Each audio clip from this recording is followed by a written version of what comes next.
The following presentation by Peter Kelly-Detwiler is entitled, What Could We Really Get Out of a Smart Grid? And Do We Finally Have the Necessary Tools? It was presented to the GridWise Architecture Council on June 18th, 2025. Welcome, Peter.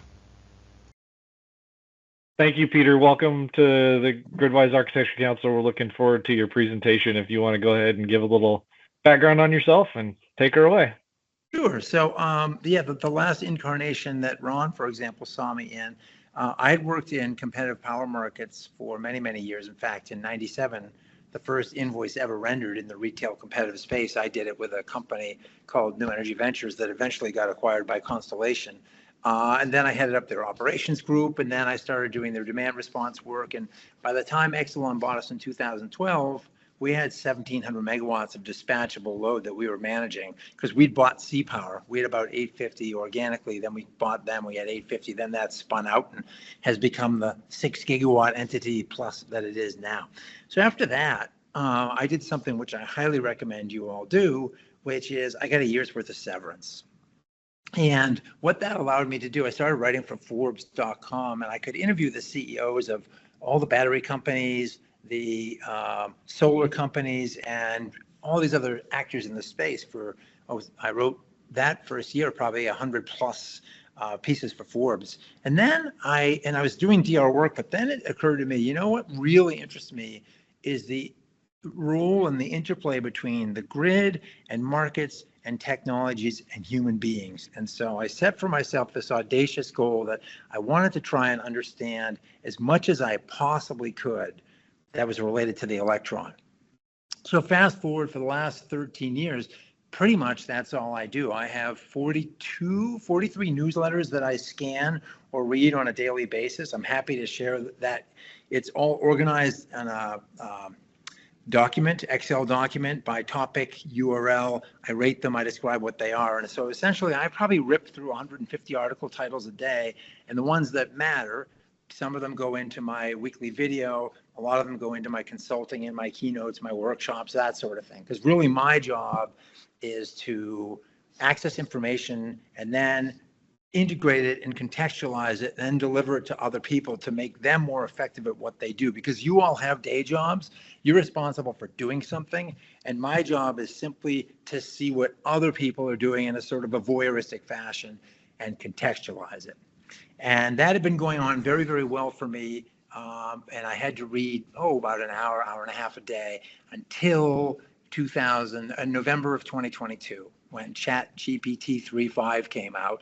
And now I have to read an extra hour plus a day because I have to understand things like rack densities and what's going on with the Rubin chip versus the Blackwell chip from NVIDIA, and what are the different, direct-to-chip cooling, rear door heat exchange cooling, et cetera, and what are all these implications for the grid? So I just did a 50-page paper for one client on all the interconnection issues related to data centers and capacity, and then for another client I did a paper of similar size on if you're going to get 50 gigs around the world, how and where would you get it?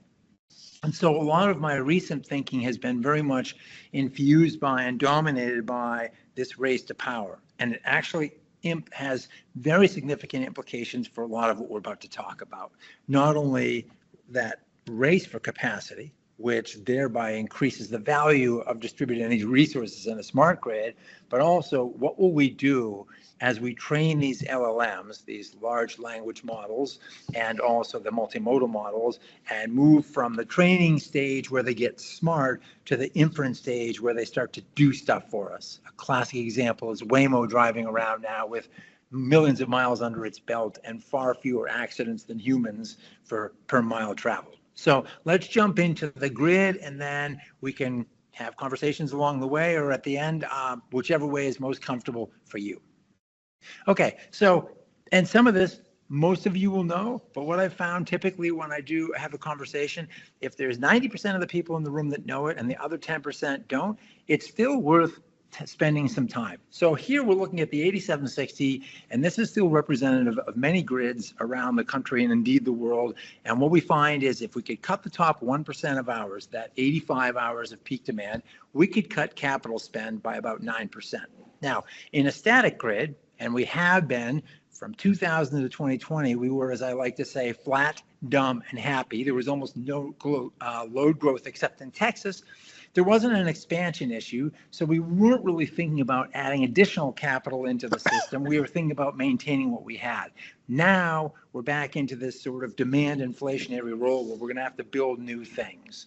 And the question is then, how much do we need to build, and how efficiently are we going to utilize that societal capital? And if we can find ways to mitigate the need to serve that top 1% of hours, we could be way more efficient. If we can find a way to reduce that down to about the top 10% of hours, we could cut our capital expenditures by somewhere in the order of 25%. You can quibble with the numbers, but big is big. And here we have a system that runs at 41, 43% utilization.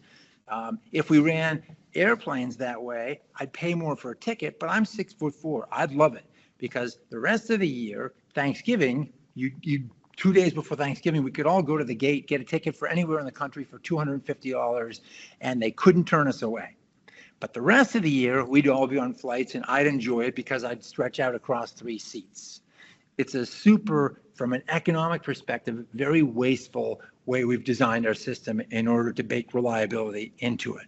But now that we have the ability to absorb energy during certain times of the day with water heaters or batteries on wheels that we affectionately call EVs, and also manage that top 1%, now we have new opportunities that weren't available to us before. Theoretically, it's always been there, but back in the day when I was doing DR, it was sort of that crude, big hammer type stuff.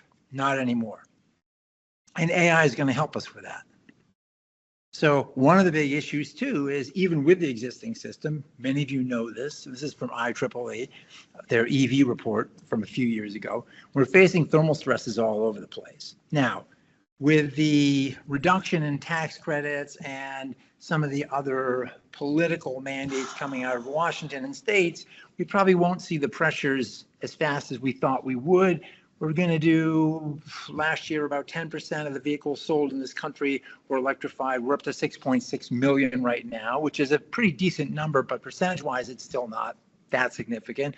EV sales have slowed, and they'll probably remain in that 8 to 10% range for a while. So we don't have quite the urgency we had to do before dealing with a lot of these localized issues and thermal stresses, but nonetheless, we still face a lot of areas where we're going to see thermal violations with our equipment because of beneficial electrification and EVs. And those costs can be quite considerable.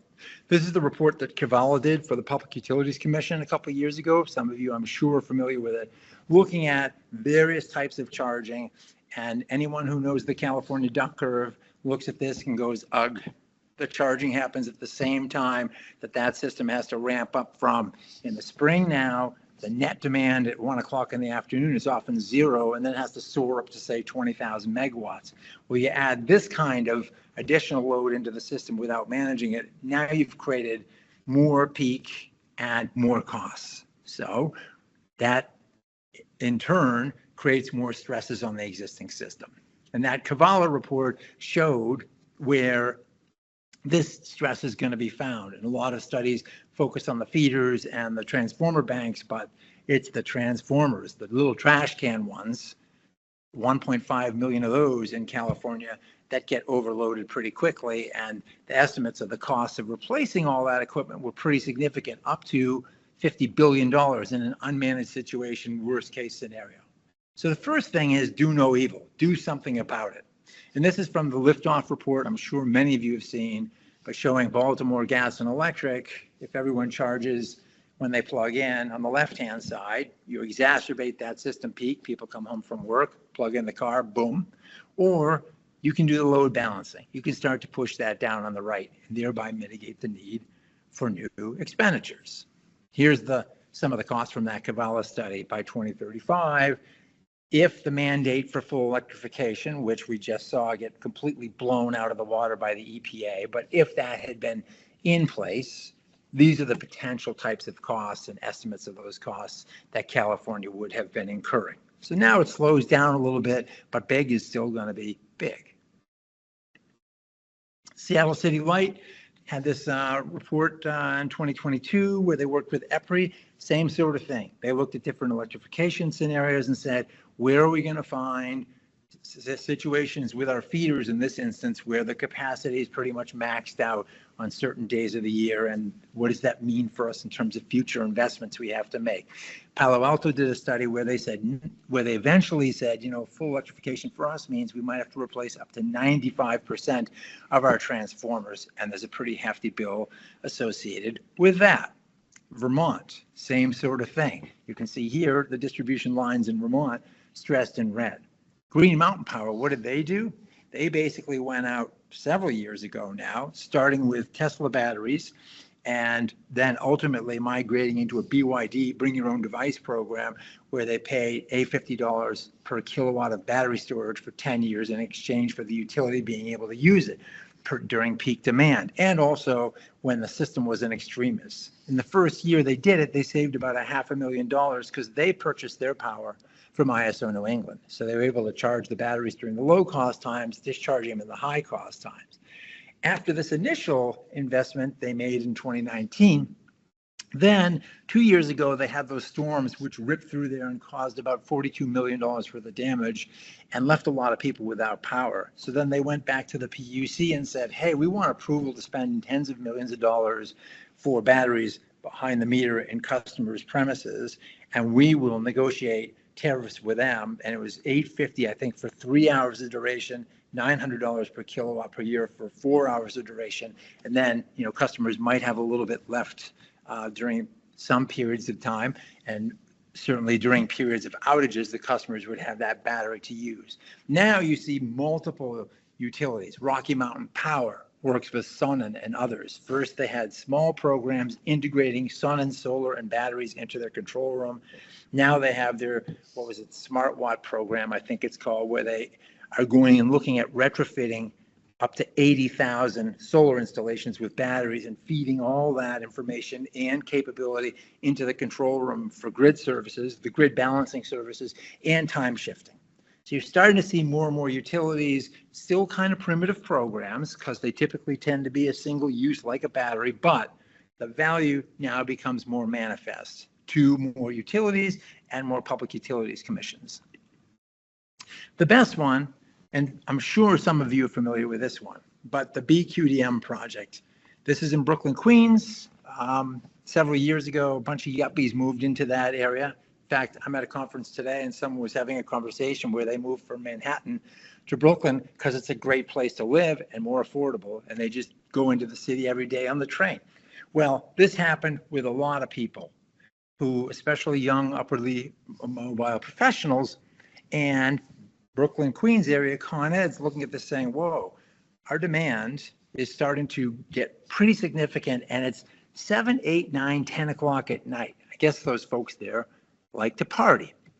So they were looking at the need to upgrade their infrastructure, substation and feeder lines, and they came up with a price tag for that. And the price tag was $1.2 billion. So then they went back to the DPS and said, here's what we're looking to accomplish. And between them all, they hashed out this idea that, well, what if we invested in fuel cells, demand response, a little bit of solar, some voltage management equipment, and a bunch of DR? What would that cost us? So they decided to go in that direction and enacted a whole bunch of different activities there. And so you can see them over on the right-hand side, including a lot of energy efficiency. And they ended up getting about 59 megawatts of demand reduction capability, some owned by the utility, and then a lot that they actually went out and did their DER programs with a bidding structure with different vendors. And they accomplished what they set out to achieve at a cost of around, now it's around it's about 120 million was the latest number, relative to 1.2 billion. So for about 10% the price, they were able to forestall the need to make those investments in the new infrastructure by, they estimate, at least a decade. And so they involved a lot of people. You'll note down here on the little note at the bottom, almost 6,600 small businesses, 2,300 multifamily buildings, and 34,000 homes and small 1 to 4 unit residences were enlisted in this program.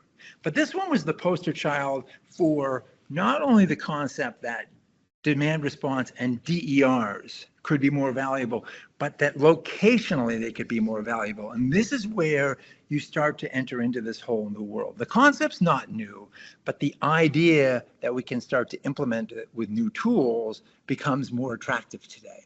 Back in, say, 2015, REV came out in 2016, New York REV, Reforming Our Energy Vision. So back then, when I was writing a Forbes article, I was talking to Richard Kaufman, who was the energy czar reporting to then Governor Cuomo. And he was talking about the inefficiency of the grid. He's the one actually who came up with that airline analogy for me. And he said, we're looking at this very much from a locational basis. And I said, okay, so wait. What you're saying, I think, is that every single asset on the grid that needs to be replaced because of growing demand ultimately faces thermal stresses 10 hours a year, 20 hours a year. And the rest of the time faces no stresses at all. He says, yeah. I said, so the avoided costs for those 10 or 20 hours could be quite significant, and the rest of the time, they're nothing. He goes, yep. I said, so basically, are you saying you could, in theory, stream prices to devices that would reflect those avoided costs, and they could be as high as, $2 a kWh or more, for those X number of hours per year, and essentially create these elastic functions from the end use devices with no humans involved? And he said, yeah, we think it could eventually be hundreds of thousands or millions. And I said, well, how would you do that? Back in the day, he was thinking it would be blockchain. Now, we've all seen that blockchain hasn't really gone anywhere, except for maybe Bitcoin. That's a conversation for another day. But the concept's been out there for a long time. And certainly different entities like the California Public Utilities Commission have in their transactive models, looking at this, said, well, what if we stacked these various prices? And so you'd have this issue now where you have the locational GIS-based, where are you on the circuit? And then you have the temporal issue, which is what's going on with your demand and what's going on with your ambience, your temperature and humidity, and therefore, what are my hourly avoided costs? And they could be very, very volatile, even more so than your typical power grid prices. And so the idea has been out there for a while. Now the challenge is, how do you marshal all that information? Here's another view from this California PUC, where you essentially have a price machine cloud on the left-hand side. You aggregate all those prices, you stream them across, and then maybe there's some kind of a subscription, an elastic type of economically elastic approach with if-then statements built into all these different assets on the right-hand side, with, of course, if it's an electric vehicle or water heater, there's certain governors saying, don't mess with my equipment more than X during certain times of the day. And we're already seeing this with vehicle-to-grid programs. There's a pretty good one that was run by Kaluza with 230 electric vehicles over in the UK for 3 years, providing grid services where the end-use customer could box out the hours when Kaluza couldn't mess with the car because they needed it for the weekend trip or commuting to work. So again, we see these green shoots beginning to happen. And maybe, in the future state, you have all these different functions on the left-hand side, services provided, each one with a value. And then you have this engine in the middle, and then you have a smart contract that creates all the data on the right-hand side with this activity that changes what's happening on the grid. So we've known that that could happen for a while. What are we seeing out there in the marketplace? Well, we're starting to see convergences for the first time. We're starting to see companies like Sunrun, whose stock just got battered, by the way, because of the recent Senate announcement related to tax credits, but they'll probably survive. You see a company like Sunrun that used to be a solar company, and then net energy metering comes in and battery costs fall. And pretty soon they're saying we can't be a solar company, just solar anymore. We have to be a solar and storage company. And now we have to be a solar plus storage, but also electric vehicle company. So they roll out the relationship with GM and the Ford F-150 and the smart charging capabilities. And so now you start to see these evolutions of multiple technologies in these ecosystems. And Sunrun's done a lot of work. In fact, in California now, 60% of their solar sales, last quarterly report I looked at, have batteries attached. And in fact, their CEO, Mary Powell, indicates they actually lead with the storage conversation before they sell the solar. So more and more companies have started to veer out of their lanes. They used to be technology specific. Now they start to sort of integrate multiple services. So that's one example of Sunrun. And then you see NRG and Renew and Google working on something similar down in Texas, where they say, you know, we've got all these smart thermostats, we can use AI and we can roll those all together. We can figure out what kind of elasticity we have among our customers. We can change those temperature set points. And with this large aggregation of devices, nobody needs to be inconvenienced for a long period of time, because we can essentially roll them off and roll them on and shape that for whatever ERCOT needs or whatever ERCOT will pay us for. By the way, the guy, Ben Brown, who's the CEO of that company, he adroitly and wisely left my demand response group in 2007, I want to say, because he wanted to go and sell solar to residential customers. And then he pops up and now he's leading this very ambitious endeavor with NRG and Google, which is called Renew Home. So another data point that says, yeah, this has started to happen. And then some of these other interesting things. V2G still eludes us for the most part, but it doesn't have to, especially in the school bus space, because, well, school buses are perfect, right? They pick kids up from home, they drop them off at school from 6 to 9 in the morning, then they sit idle, and then they do the same thing in the afternoon, and they take the summers off. And so these things typically have batteries that are 150, 160 kWh. Bluebird, I think it's Bluebird. It could have been Thomas built, but if memory serves, it's Bluebird. They actually, a couple of years ago, they doubled their warranty for their school buses from 180 megawatt hours of throughput to 360 megawatt hours of throughput, either driving the vehicle or vehicle to grid, with the explicit notion that we know school buses, electrified school buses, cost 2 and sometimes 3 times as much as diesel upfront. So anything we can do to help reduce the total operating costs, including vehicle to grid, will make that happen. And in fact, every large school bus in this country right now, whether it's manufactured by BYD or whether it's manufactured by Thomas Built or Bluebird or some of the other ones, there's about 5 major bus manufacturers, every single one of them is vehicle to grid capable today. And so in this particular instance, this was announced last year. Company called Zoom, which is the leasing company, was working with Pacific Gas and Electric and created this capability with 74 buses to deliver 2.1 gigawatt hours of energy annually back to the grid. Now, the perfect thing in a place like California, where you have that California duck curve, is you can enlist these buses to essentially tummy tuck the duck, if you will, absorb that energy in the middle of the day, and then give the duck a serious haircut at night. You release energy back into the grid during that evening peak, and then lather, rinse, repeat the next day.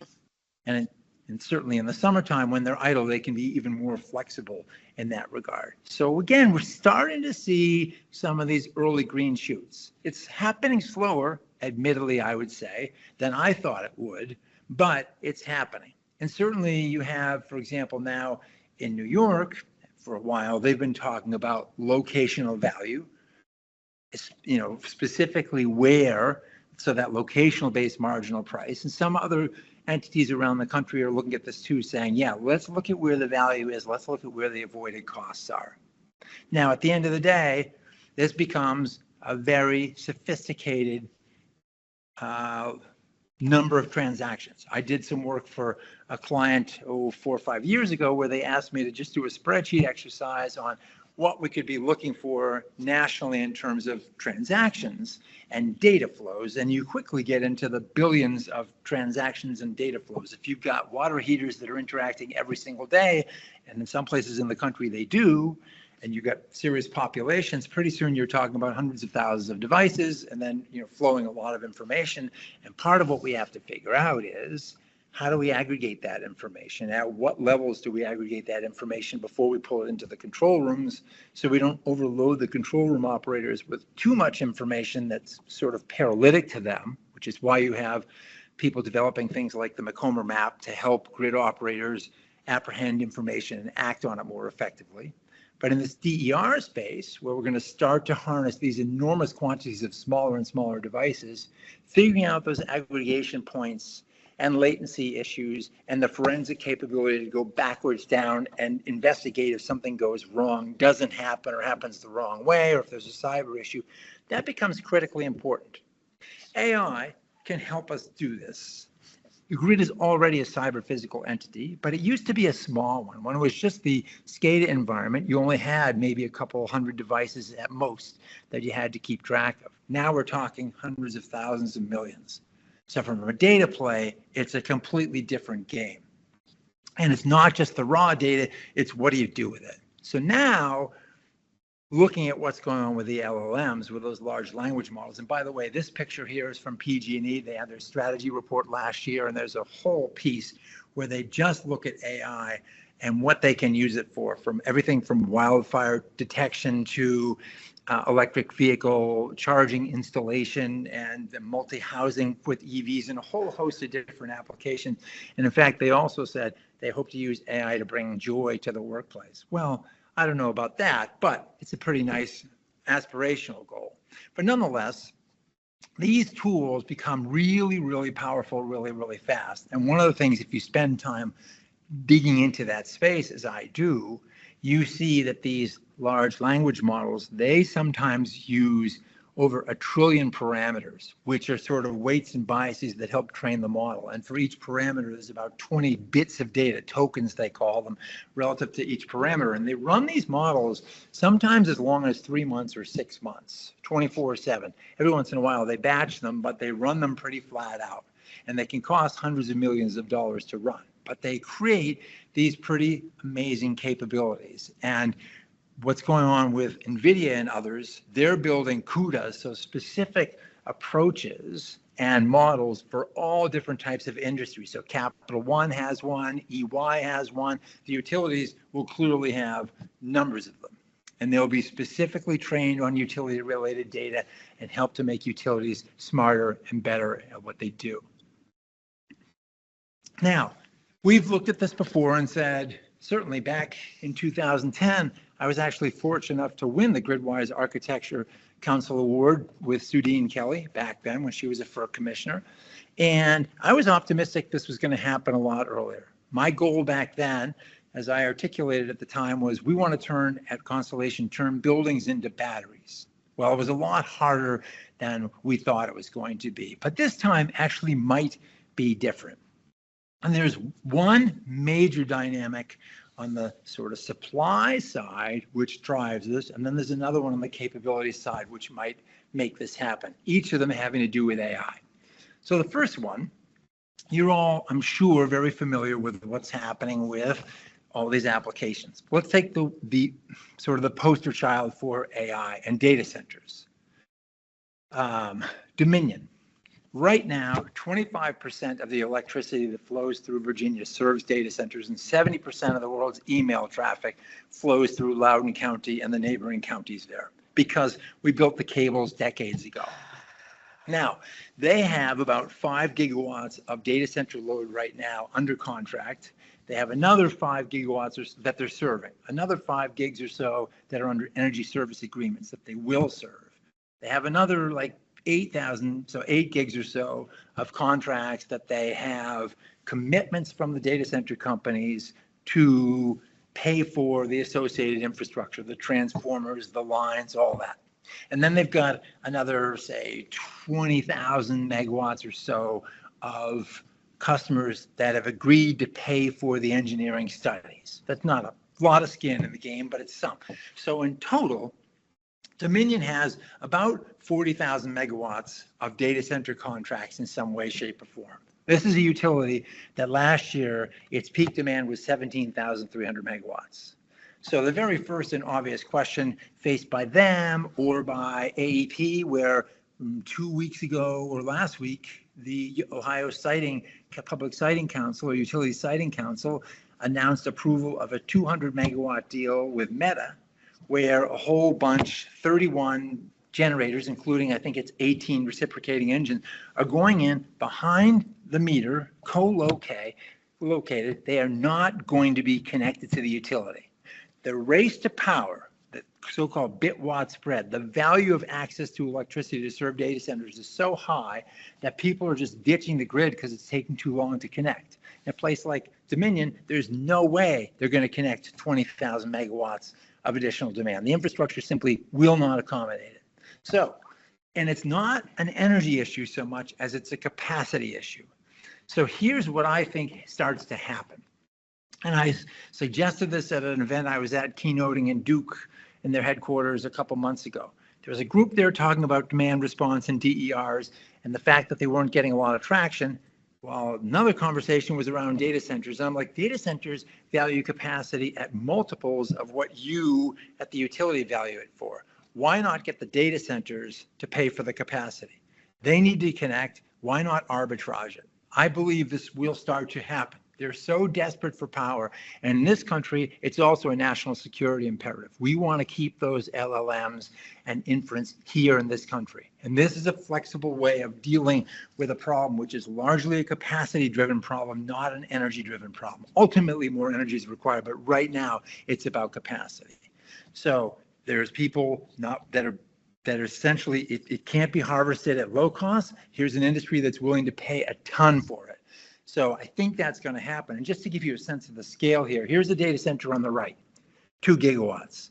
That's what's going on down in northeastern Louisiana. There's a data center there where they're going to serve it with 3 750 megawatt generators they're building right now. Compare that, it's the same size as Minneapolis. So you're going to have to get a whole bunch of capacity from all these other little rats and frogs, cats and dogs in the system. But I think that's something we're going to see starting to happen. And there will be companies that essentially sit in the middle and say, we'll sell you that capacity. Now, of course, there's a regulatory conversation that has to take place, but I think the economic imperative might just emerge. And then, of course, the other piece of it, as we wrap this up, the AI capabilities themselves. These models, the chips get much more powerful with every single iteration, orders of magnitude more powerful. And our utilities are cyber-physical entities, the what, the where, the how much, for how long, at what price. There are very few industries that have our energy and information density involved with them. So it's a perfect place for AI to play because it's a data-rich environment. So between all these pieces, I think this time over the next few years, we are going to start to see traction because you have the economic imperative and you're beginning to have the tools that can actually marshal all these devices in an intelligent way and create value out of them. Now, yes, of course, you still have to build that architecture, but nobody builds the architecture without that economic imperative, and I think that's now coming at us on steroids. So that's the end of this conversation from my perspective.